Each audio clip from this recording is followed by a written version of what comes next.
বৈষম্যবিরোধী ছাত্র আন্দোলন ও জাতীয় নাগরিক কমিটির নেতৃত্বে আসন্ন নতুন দল ঘোষণাকে কেন্দ্র করে রহস্য আরও বাড়ছে। আলোচনায় অন্তর্বর্তী সরকারের উপদেষ্টা নাহিদ কবে পদত্যাগ করছেন, নতুন দলের সদস্য সচিব কে হচ্ছেন, এই মুহূর্তে নতুন দলের আত্মপ্রকাশ অনেকটা নির্ভর করছে এই দুটি সিদ্ধান্তের উপর।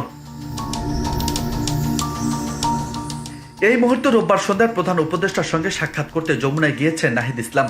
এতেই গুঞ্জন ছড়িয়েছে উপদেষ্টা পরিষদ থেকে পদত্যাগ করছেন নাহিদ ইসলাম।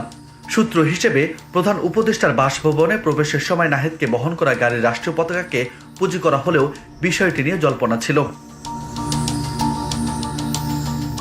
এদিকে প্রধান উপদেষ্টার উপপ্রেস সচিব আবুল কালাম আজাদ মজুমদার জানিয়েছেন, নাহিদ প্রধান উপদেষ্টার সঙ্গে সাক্ষাৎ করেছেন। শুধু এতটুকু জানি, তথ্য উপদেষ্টা ছাড়াও আরো কয়েকজন উপদেষ্টা সাক্ষাৎ করেছেন। আমরা এটা নিয়মিত সাক্ষাৎ বলে জানি। যদিও পরে এই বিষয়টি নিজেই গণমাধ্যমকে চূড়ান্ত করেছেন নাহিদ জানিয়েছেন, এখনো পদত্যাগ করিনি, যে খবর ছড়িয়েছে সেটা গুজব।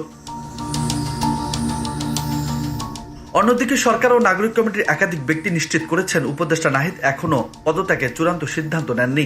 সংশ্লিষ্টদের সঙ্গে আলাপ আলোচনা করছেন। যদি চূড়ান্ত সিদ্ধান্ত নেন তাহলে 2-1 দিনের মধ্যে পদত্যাগ করতে পারেন। সেক্ষেত্রে তথ্য সম্প্রচার মন্ত্রণালয় এবং ডাক ও টেলিযোগাযোগ তথ্য প্রযুক্তি মন্ত্রণালয়ের উপদেষ্টার দায়িত্ব অন্য কাউকে দেওয়া হতে পারে। নতুন উপদেষ্টাও যুক্ত হওয়ার সম্ভাবনা রয়েছে।